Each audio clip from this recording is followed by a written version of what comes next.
So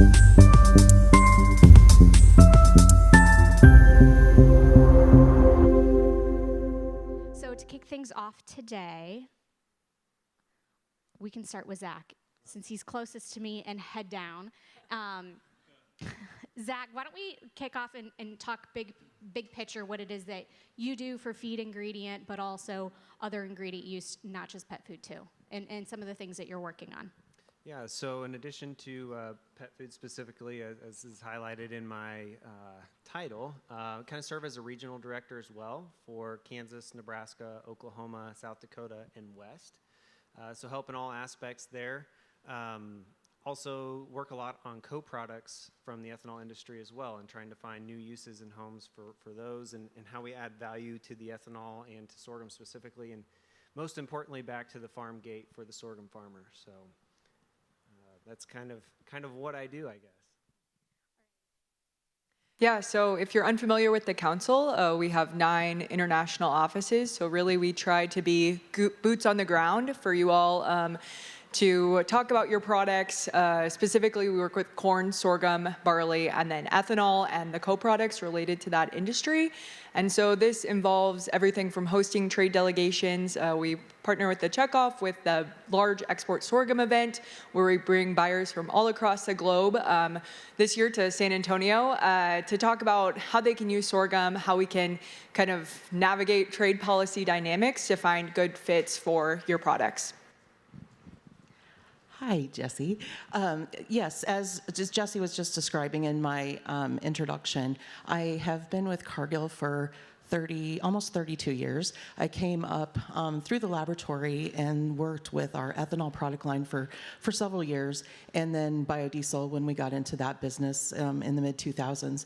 And right now I'm focusing a lot on regulatory aspects related to ethanol and biodiesel, including our 45Z calculations, our low carbon fuels, carbon intensity scores for biodiesel.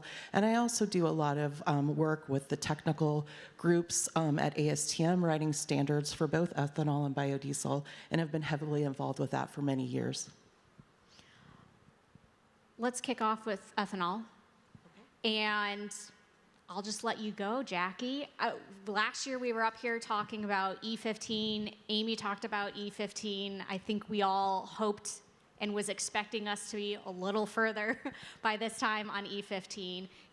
Can we get an update and kind of where things stand on that front? Sure. So obviously everybody is eager to have E15 acceptance and legalization year-round nationwide. Unfortunately, we've reached some stalls on that front, mainly with our friends in the legislative body not being able to put forth legislation to make it year-round.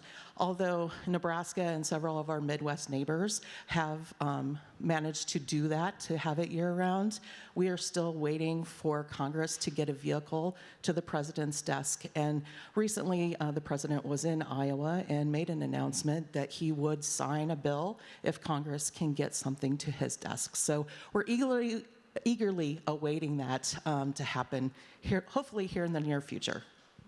What would that mean from a grower's perspective, an ethanol producer's perspective, to have that stability of having nationwide E15? What would that mean for them? Well, I think in addition to the growers and the ethanol producers, but also the consumer choice is super important. And to have that certainty and have it done legislatively is really important.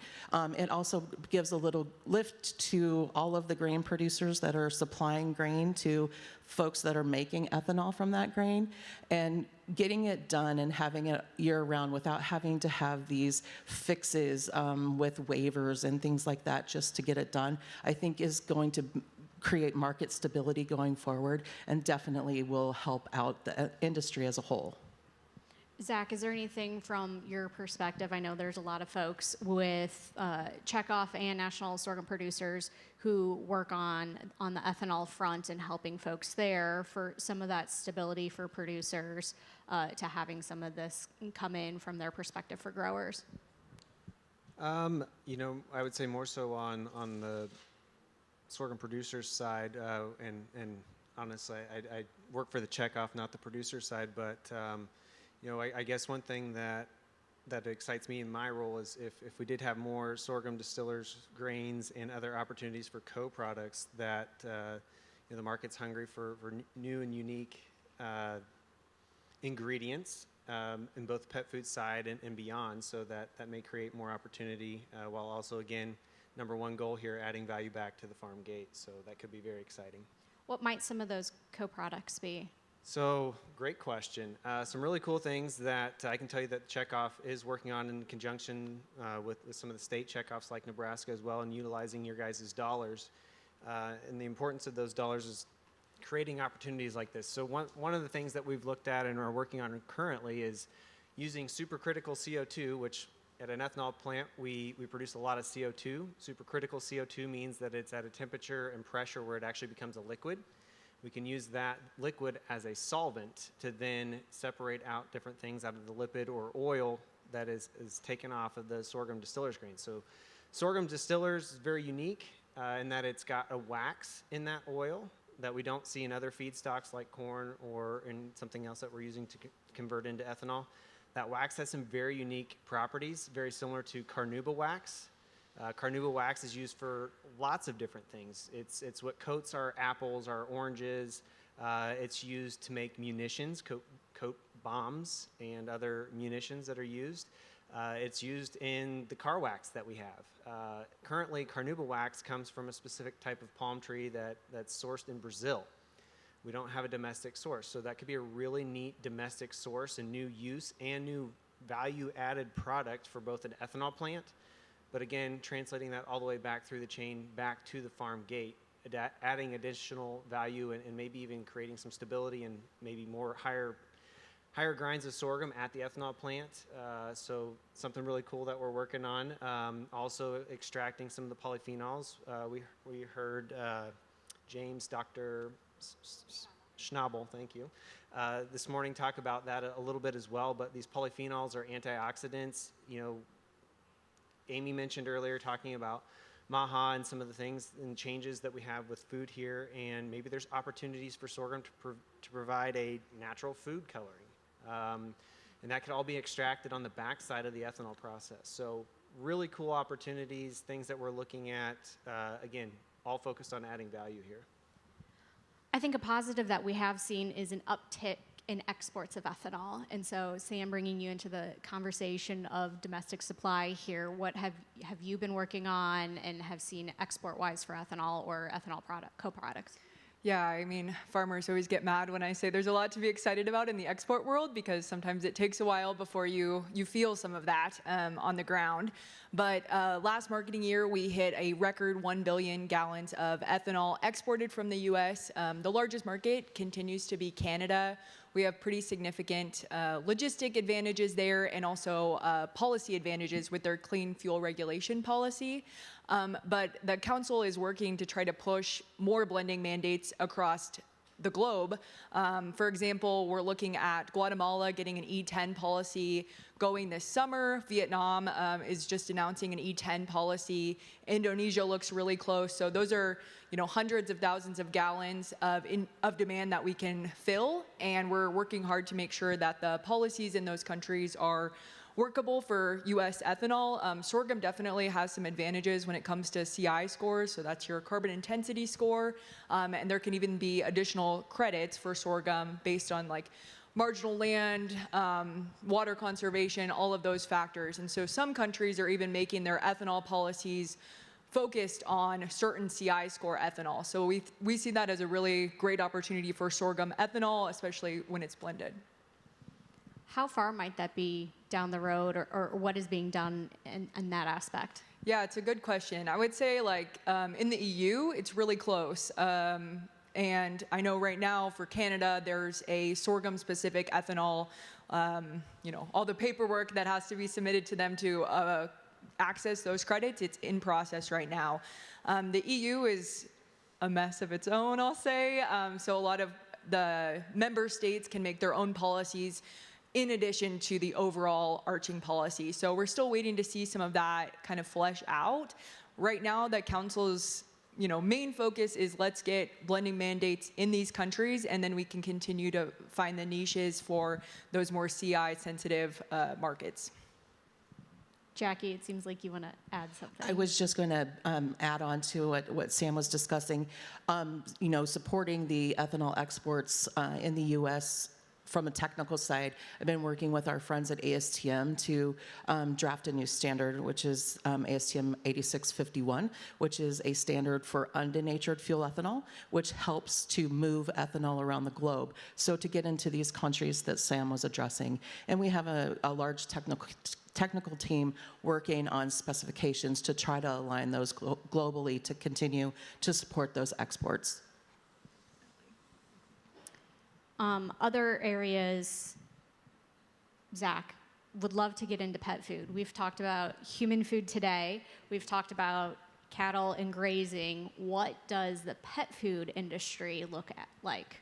Yeah, well, let's start with pet food is big business. $60 billion to be exact in this country alone. That's pet food and treats. Wild, it's huge, and continues growing in value, which is just absolutely amazing. And part of that growing value, sorghum's got a great seat at that table, I think, as well. We've seen roughly 350% increase in the last 3 to 4 years in sorghum's use in pet food. A lot of that is mirroring some of the trends that we see in human food as well. People being very conscious about what they're reading on labels in human food is translating directly to pet food as well. Sorghum has a lot to offer. The term that we like to use is it's a functional ingredient. What I mean by that is it has more to offer than just a filler or just a carbohydrate or just protein. It's got all of that. We've got antioxidants. We've got a low glycemic index, so we don't see the blood sugar spike. We heard Chef talk earlier about he believes that food is medicine. We're seeing that translate into not only consumer choices in human food, but also into pet food as well. Pets have become part of the family. They're no longer just, the farm dog that eats co-op dog food and whatever he scrounges out of the lot and out of the road ditch. They're now replacing children in some cases, or referred to as children even. And so again, sorghum has so much to offer with some of those things I highlighted and more. And I see that growing not only in this country, but internationally as well. I think we have a lot of opportunity, and the Checkoff, again, is focusing some of those efforts to look at how we expand into international pet food markets as well. Does purchasing for pet food industries look different than other typical purchasers, or the way that goes about that some producers in the room might be more familiar with? Is it different, and if so, what does that look like? Yes and no. We see sorghum fitting into, there's different, I guess I should probably be careful with this reference, but you go to the liquor store, you got your bottom shelf, your mid shelf, and your top shelf, and you've got that with pet food as well. You've got your kind of economy line that you might see bags at, at Walmart or the grocery store. Then you've kind of got your premium line, that's that next step up, and your super premium line. So some of the premium and super premium lines are the lines that are utilizing sorghum for its attributes the most. And with that comes kind of a tighter degree of how they're sourcing their ingredients. So different certifications that they will want for those ingredients increase as price of that dog food increases. Things they may want. They may want a carbon intensity score like we've talked about from the ethanol side of things. They may want that for pet food as well. They may want a higher grade. They may want number 1. What does that entitle? Well, cleaning grain, less contamination, things like that. All those come at a higher premium for the producer, but it is more work and effort as well. But they do use a lot of standard number 2 bulk sorghum as well. Colors, some want red, some want white. Just really depends. And we do have, without necessarily naming who, we do have some purchasers that go to pet food here in the state of Nebraska. Yeah, so Nebraska's actually ranks 4th in pet food production facilities in the U.S. So there are quite a few, don't quote me on the number, or check me maybe, it's either 27 or 29 pet food production facilities in the state, which is significant. It's big business. And we know of a couple that are buying sorghum. Yeah, right here in there. Yeah, pretty common names at the pet food aisle that are utilizing a lot of sorghum grown right here in Nebraska.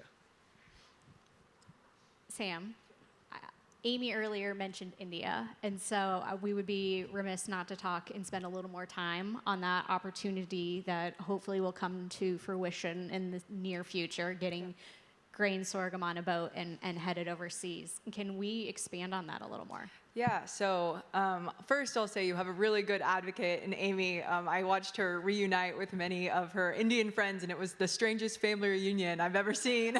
But really, the relationships that have been built by the Checkoff, by the association, it's really impressive work. But the council is the only cooperator with boots on the ground in India. It's a challenging government to work with. It's a challenging place to work in.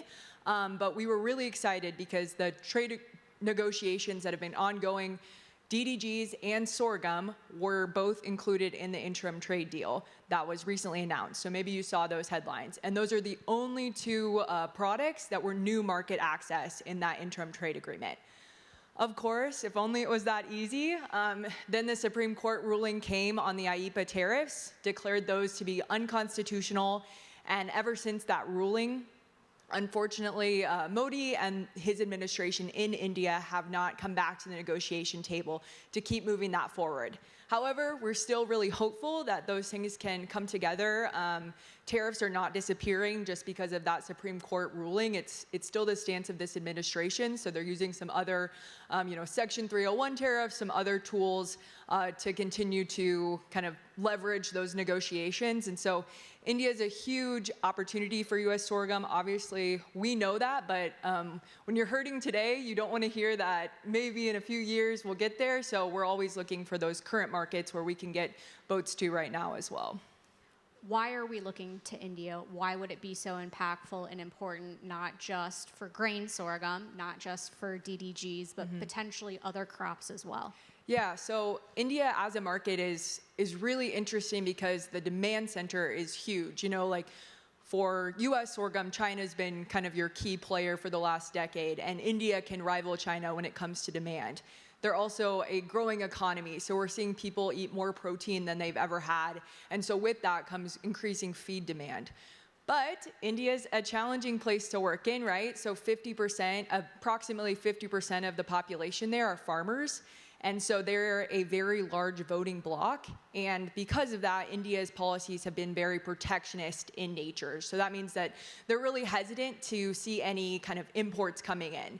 And so with that, sorghum is really key because although India is producing a lot of corn, a lot of rice, sorghum doesn't compete directly with those things, and it's non-GM. So unlike US corn, where we're gonna see a lot of GM challenges, we are looking at India as more of a real long-term market for US corn and US ethanol. But for sorghum, because you don't have that GM barrier, it's right around the corner. And as Amy mentioned, the poultry sector especially, they have so many issues with their feed ingredients right now because what's being produced there, you're seeing high levels of aflatoxins, various, just quality issues. And so they really want US sorghum because of the quality and US DDGs to kind of fill that gap.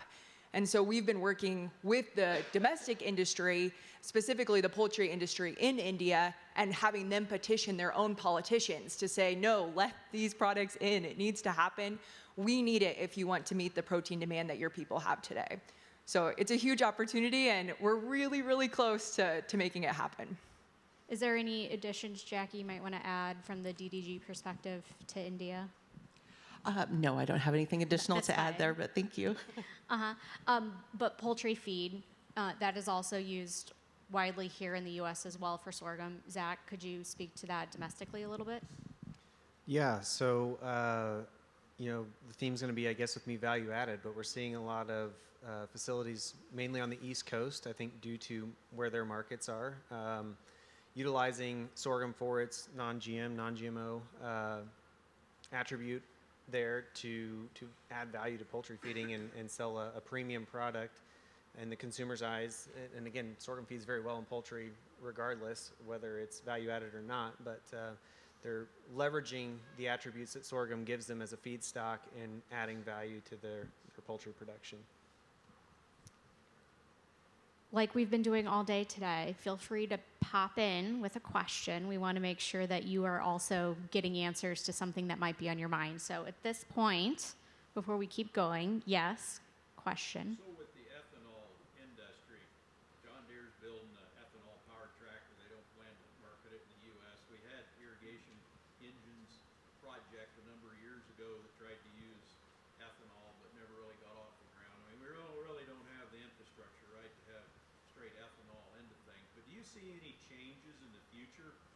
I mean, like I say, John Deere's got a tractor now that'll run on ethanol, and obviously irrigation engines, very easy conversion. Do you see any future and anything there, or is it just too much of a one-off that it'll never really develop? No, I think you make some good points there. Obviously, you mentioned John Deere. They are very interested in running on E98, which is what comes directly out of an ethanol facility. There are also going to be opportunities in the marine fuel market for blending ethanol either with methanol like they currently do today, or blending ethanol straight as a marine fuel, which would be a very large opportunity. There's a significant need for marine fuel. There has been some efforts to look at E98 in large engines outside of your regular over-the-road vehicles. That's still a bit in its infancy, but I think all of those things would be options for new markets for fuel ethanol, both ethanol denatured and undenatured. So when you say 98, I think I know what that means, but I Yep. doubt most people do, and there's an economic advantage to that in an ethanol plant.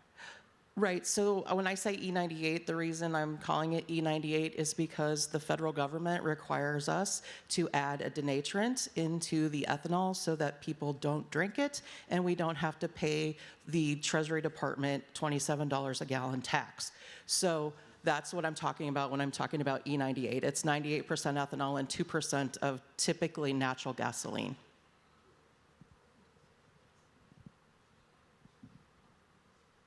Any other questions at this time? All right. Jacki, last year we were talking about RINs on this stage with Don Caldwell and talking about how Nebraska was fitting into that. This is very technical for myself personally, but I know it is not for you because you're a rock star. Can you give us an update on where sorghum stands in that conversation and why it's important and something that we talk about? So I wasn't here for last year's conversation, but I'm going to take that and run with it.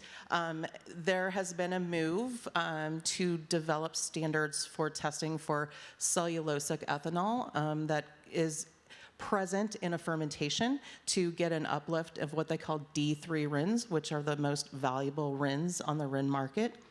At ASTM, we've developed standards which can use up to 100% sorghum to quantitate those RINs and bring that value back to the ethanol plant.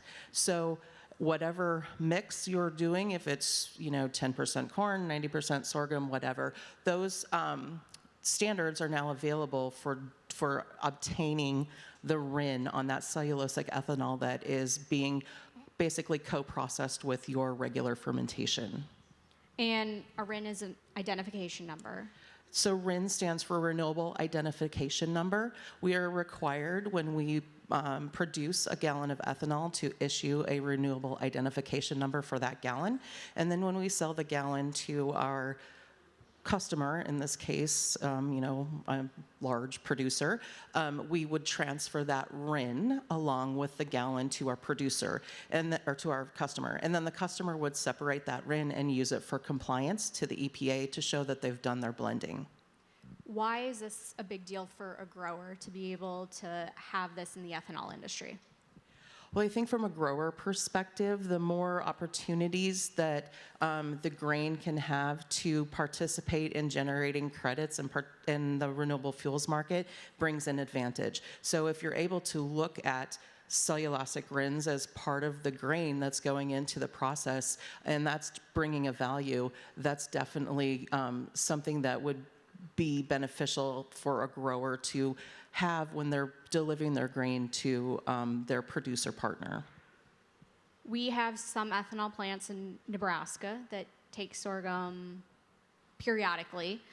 There are some in Kansas that do up to 100%, 80% blend. So there's definitely an opportunity for growth for producers as well.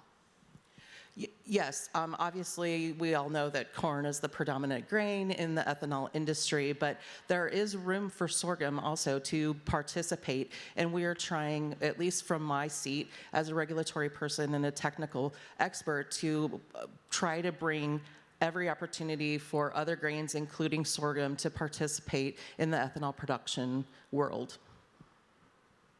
Samantha, we talked about India. What other markets are you excited about right now? Yes, so many markets to be excited about.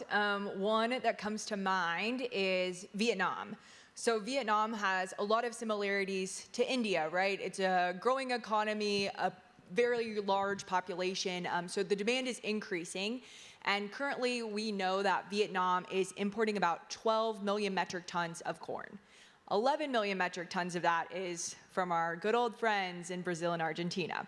So there's only about 1 million metric tons of US corn that's going to Vietnam. Because when we're looking for markets, we're not really trying to, change where our US products are going and replace each other. So this could be a brand new market for US coarse grains in general, with US sorghum kind of filling that demand in Vietnam. And so we recently tried to capitalize on this opportunity with a trial of Pangasius, which if you don't know what Pangasius is, join the club. I did not either. It's a type of fish very popular in aquaculture production in Vietnam.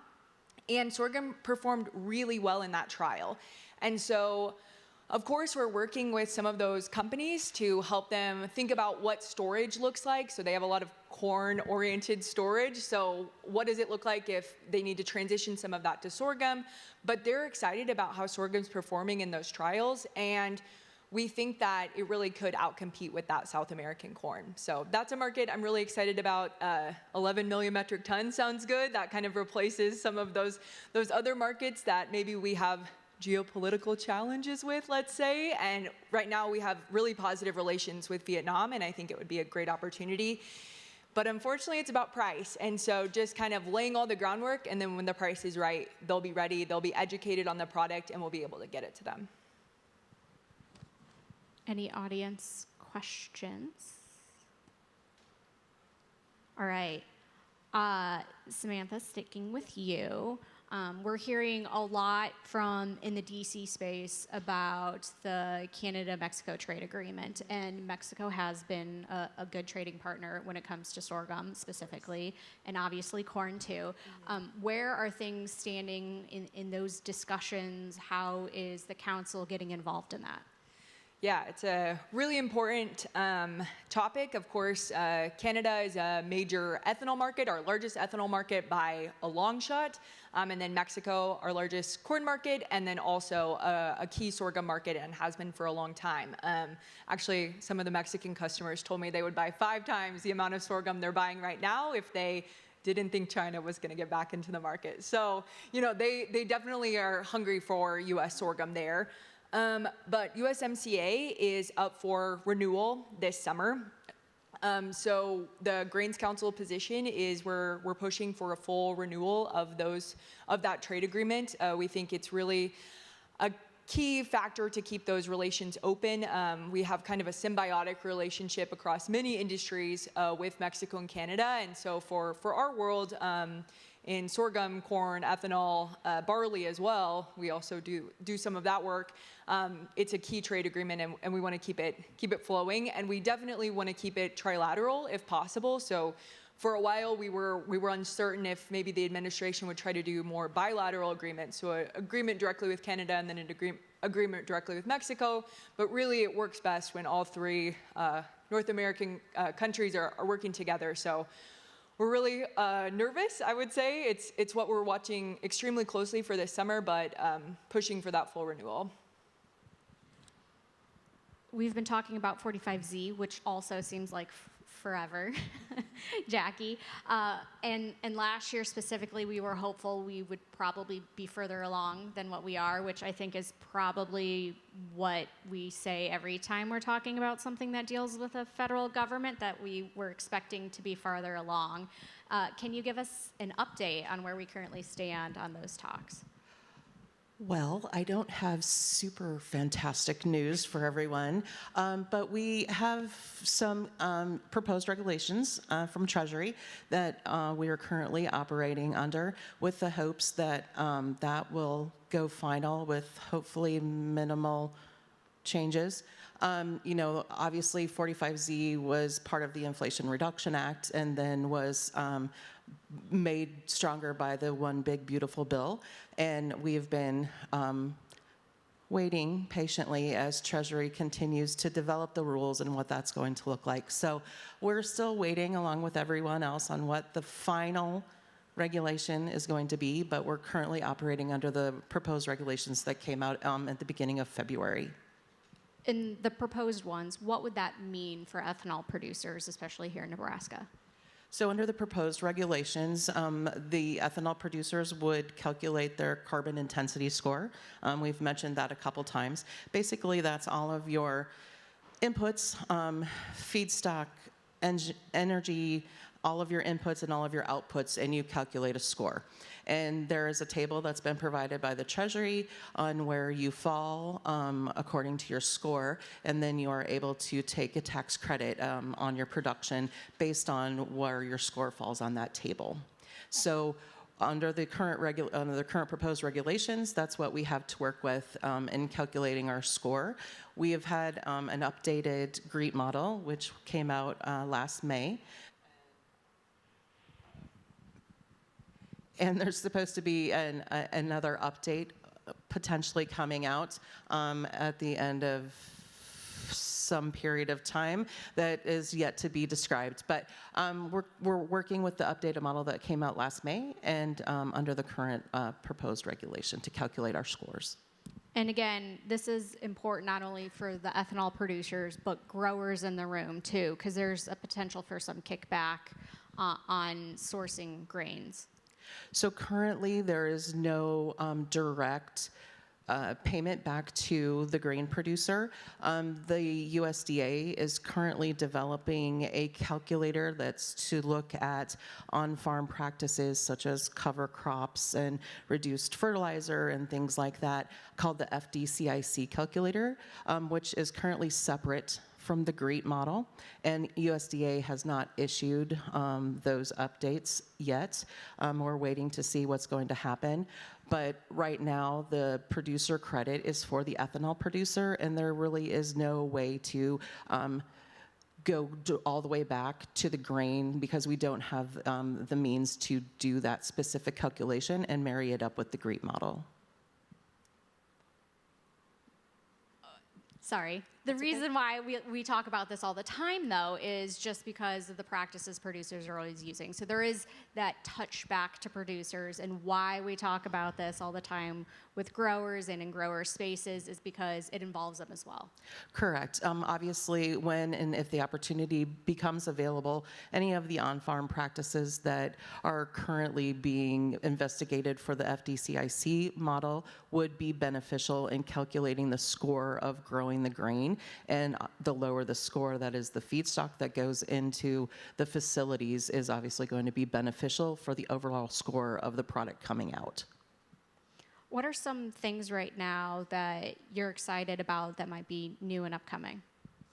So we touched on a little bit earlier. I think one of the biggest opportunities for ethanol specifically is the marine fuel opportunity. That is, pick a number, 6 billion gallon opportunity. And so getting the specifications drawn up and using the new undenatured fuel ethanol specification is going to be the turning point in making that happen. But it is on the cusp, and I think it's going to be happening sooner rather than later. So this is an exciting opportunity for us in the ethanol space. Sam? I think that one maybe died. You're, okay. We'll share this. Okay. I was gonna say I can give you mine and I can share with Zach too. All right, Sam. What other opportunities? I think we've heard lots of potential trade deals in the works. What else are you guys working on? What is exciting? Yeah.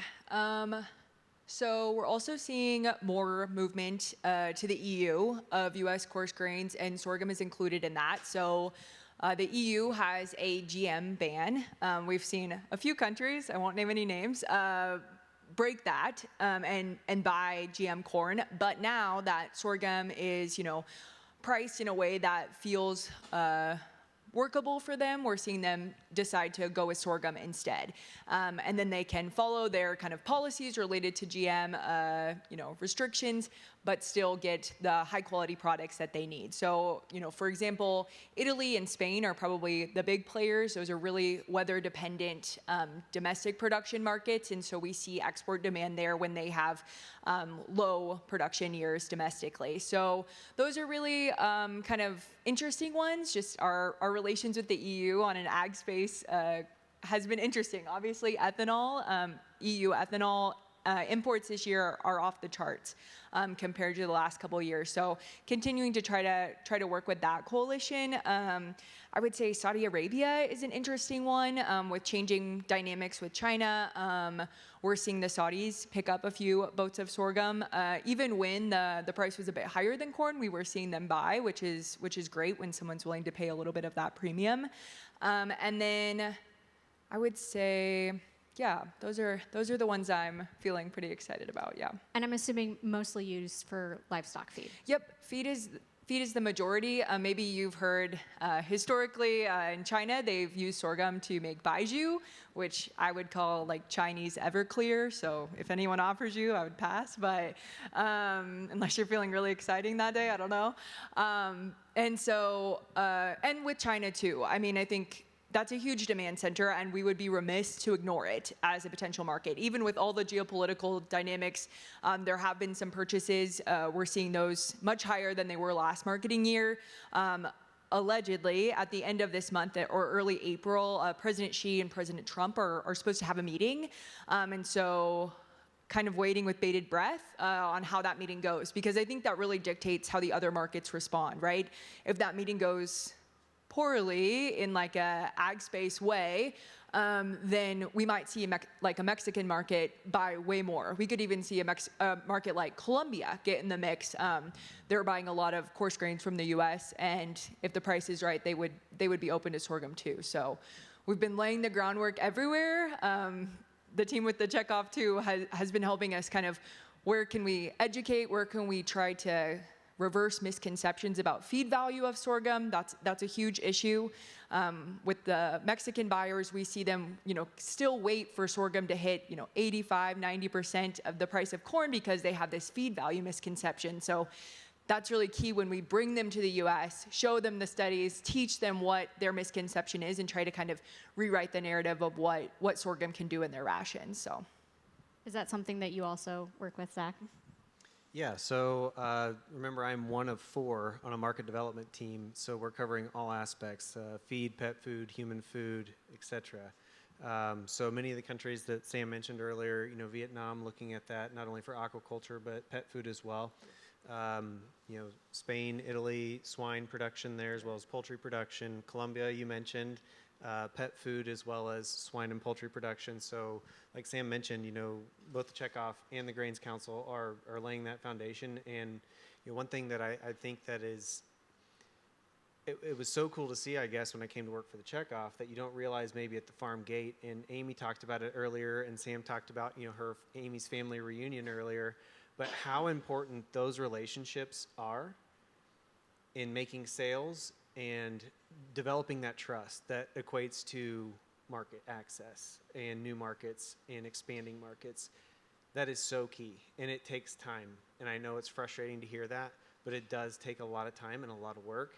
But we are constantly working on that at NSP, at the Checkoff, at the Grains Council. And so we really are, we're out there working on your guys' behalf. And it is exciting to see when sometimes these, they do come to fruition. It just takes longer than we'd all like to see. if I can add something on that relationship aspect too, is like all geopolitics aside, you know, we have competitors. We have serious other folks that are producing quality products that are trying to get the markets that we've captured. China's a great example. 5 Brazilian sorghum producers have access to the Chinese market as of November 2025 that didn't previously.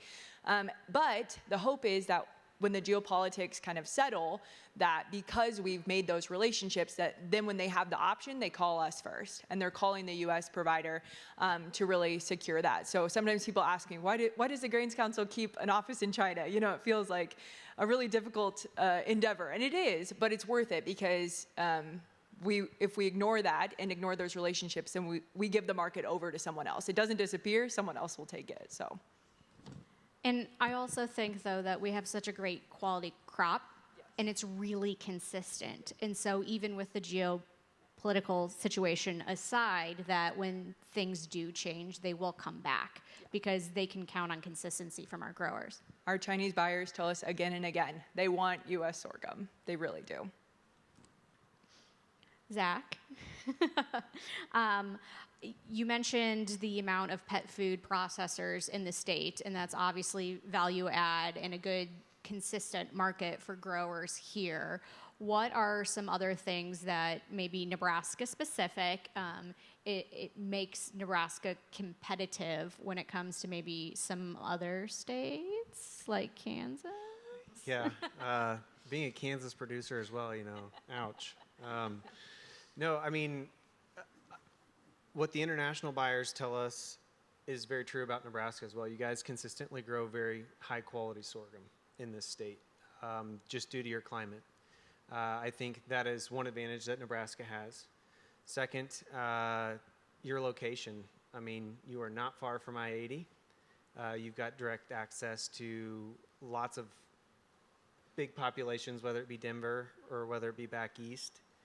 You've got a great corridor there to move products, even finished products that you can finish right here in the state, utilizing sorghum, high-value products. You know, like I said, it's $60 billion in pet food in this country right now and growing every year. Again, it takes many pieces, I think, to put this puzzle together, but you guys have one of the key cornerstone pieces, in my opinion, and that's consistent quality grain sorghum that has a lot to offer in that industry. And Jackie can probably talk on the Golden Triangle, on our water, our crops, and our livestock. Correct. Thank you for bringing that up. In addition to the Golden Triangle, obviously Nebraska is sitting on a giant pile of feedstock, corn and sorghum and other things, which is a huge advantage. And Nebraska is uniquely situated from a transportation aspect. We have a very integrated railway that is capable of moving our products to both coasts, to the Gulf, and ethanol specifically in unit train quantities, as well as all of our value-added co-products. And our livestock market in the state are using those co-products. So Nebraska has a lot of advantages for ethanol as well as all of our grain growing producers to thrive. I'm assuming everyone said it and Sam doesn't need to say anything. Wanted to give you the opportunity if you had to add something else. So Zach, what opportunities may exist when it comes to DDG specifically in the food space, pet food space, to effectively move that feed? So one advantage that a high sorghum blend or 100% sorghum blend distillers grains, you know, if we're talking 100%, I think there's opportunities internationally, again, being a non-GMO feedstock. We do see a couple points higher protein with sorghum distillers versus corn, just due to the nature of the grain. You know, pet food, again, one unique thing, again, this is similar to human food. We talk about allergies. We see very few allergies in pets, both cats and dogs, to sorghum, where we may see that with wheat or rice or corn. So again, another co-product of there's no real allergy concerns there with sorghum distillers, so maybe opportunities there, again, being a higher protein feedstock and predominant needs for these pets is protein, not as much on the energy side. So it could be a great opportunity there in pet food. And I probably should have clarified earlier, when we are talking about sorghum purchases for pet food specifically, is it whole grain? Is it DDGs already semi-processed? What specifically are we seeing most buys come from? Majority is whole grain, but we are seeing some interest and some, again, Checkoff funded research, helped funded by all of you as producers. But looking at sorghum bran, where they decorticate that grain and just take that outside, that's where all those polyphenols or antioxidants are. So they're looking at that as well, very high in fiber as well. So again, looking at how we take a co-product or a byproduct, we call them co-products because that sounds better than a byproduct. Byproduct may sound like trash. It's not trash, it's a co-product. You add value by calling it a co-product. But these co-products, and again, adding value, that's the whole goal here. With that whole back-end value added translating to more demand, translating to more value at the farm gate. I know I keep saying that, but that's truly how we view things. We have about 5 minutes left. Do we have any additional questions? Dawn? We recently had, and this will be probably for both Samantha and Jacki, we recently had a team in Nebraska on a fact-finding mission from the UK regarding sustainable aviation fuel because of their self-imposed mandates on their own country and aviation fleet. Could you guys just comment on the likelihood of Nebraska getting to construct and supply some of that demand and a time frame for that, 3, 5, 10, 27 years? 27 seems very specific. Thanks, Dawn, for the question. I think the sustainable aviation fuel is definitely one opportunity for renewable fuels in general, ethanol, biodiesel, renewable diesel. The market is huge. We do have a plant that has a demonstration for making alcohol to jet. There is a specification for doing that. I do think that it's in its infancy and there's a lot of work that's going to have to be done, but it's just like all new products and new markets. It's going to take time to develop and a lot of research and additional work. I wouldn't say we're going to be building a plant in Nebraska tomorrow. I don't know if it's 27 years, but sometime in between tomorrow and 27 years from now. How is that for specific? Yeah, it's a good question, and obviously SAF has been a huge focus. And as the international markets make those mandates for themselves, we're seeing additional demand for those fuels. I'm embarrassed because I'm a York County girl, and I don't know the specifics of how we'll impact Nebraska for sure with that. But I would say the council, we've been working with SAF policy for the last couple years, but now maritime fuel seems to be really almost more accessible in some ways. And so we're really focused on how can we encourage the IMO, the International Maritime Organization, to make the mandate and make it happen. So that's where we're at right now, just because it seems that our friends in the airline industry aren't going to do it themselves. And so unless we get that policy going, we just think the maritime is definitely where we're kind of transitioning to at this time. Obviously, all the irons in the fire all the time, but I would say there's a little bit more short-term potential there.